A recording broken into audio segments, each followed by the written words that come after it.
Est-ce la solution pour garantir l'équité à tous? Est-ce que c'est ça la solution mise en place par le nouvel ordre mondial? Suis-je obligé de m'exhiber en ligne pour vivre honorablement quand je vis dans un pays politiquement escroc? Après réflexion, je réponds, pour une vie équitable, oui, cela peut être une solution, mais pour une vie honorable, non. Est-ce que je suis obligé? Si je ne fais pas ça moi-même, d'autres me traqueront et me forceront, parce que je suis vulnérable et misérable. Commençons par la source de financement de ce réseau qui s'est formé au Maroc et dans certains autres pays. Et comment s'est-il formé, pour ensuite voir comment il réagit et comment il agit en tant que réseau de trafic de femmes et d'enfants. En me basant sur un vécu, une expérience personnelle et des investigations personnelles sur tout le Maroc, de Tanger à Guergarat. Les deux plateformes existent en version web et application. C'est une plateforme permettant le stockage, diffusion et monétisation de contenu pornographique.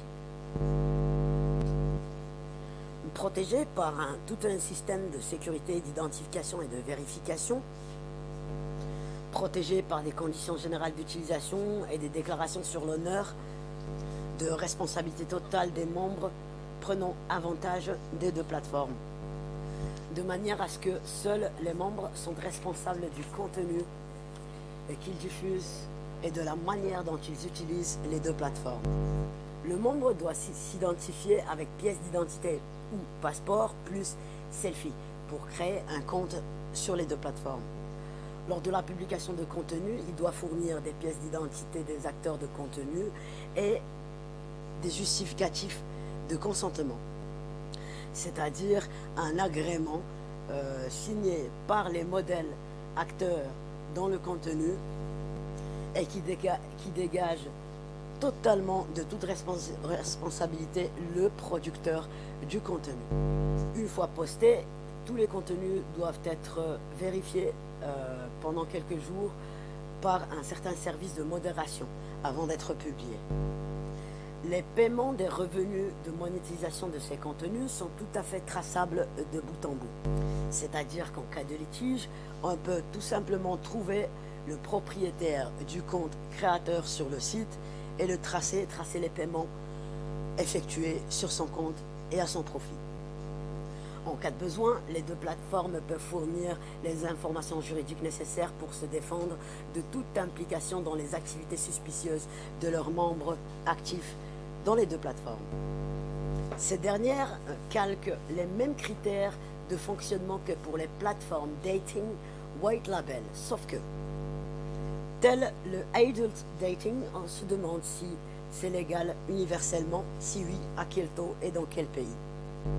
Ici, on comprend tout à fait, ce qui est tout à fait normal, qu'un réseau de trafic humain peut se former à défaut de la qualité des masses sociales de chaque pays respectueux où se trouvent et où sont actives ces plateformes de diffusion. Car, par exemple, pour les masses sociales d'un pays sous-développé ou en développement tel le Maroc, l'offre de monétisation de ces plateformes sont plus qu'encourageantes pour de l'illégal et très confiantes à plonger dans le criminel.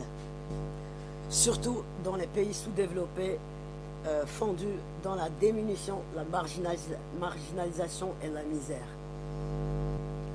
Contrairement aux pays développés, où l'offre est toujours très audacieuse financièrement et offre le confort et la promesse d'une vie équitable réalisée et qui est de rendre tous les citoyens égaux, quel que soit leur niveau éducatif et social. Sachant que là, le produit concerné est un produit classé pornographique et a été confirmé universellement en 2017 le plus demandé et vendu dans le monde entier comme produit médiatique. À ce niveau aussi, les deux plateformes se protègent car les membres peuvent bloquer leur contenu par pays en fonction du pays où ce genre de contenu est interdit à diffuser. Ceci est très simple, les acteurs dans les contenus doivent fournir leur justificatif d'identité et de consentement. Ça rend les choses très faciles pour les masses sociales dans les pays développés où la production de ce type de contenu est tout à fait légale. Maintenant, dans les pays où c'est illégal, il est tout à fait logique que la production de ce type de contenu nécessitera des acteurs et des actions tout à fait délinquantes, voire criminelles. Et dans les deux cas, cela implique tous les réseaux d'action illégales et criminelles et leurs acteurs, soit au service des membres des deux plateformes, soit entièrement actifs à leur propre profit au sein des deux plateformes. Pour mieux comprendre, prenons un exemple, le premier cas. Les acteurs participent à la production de contenu pornographique, mais à leur insu. Ici, nous parlons de simples délits d'utilisation de données personnelles et d'enregistrement de vidéos non autorisés par les participants. Et nous sommes obligés de préciser que les acteurs du produit sont délinquants et leurs victimes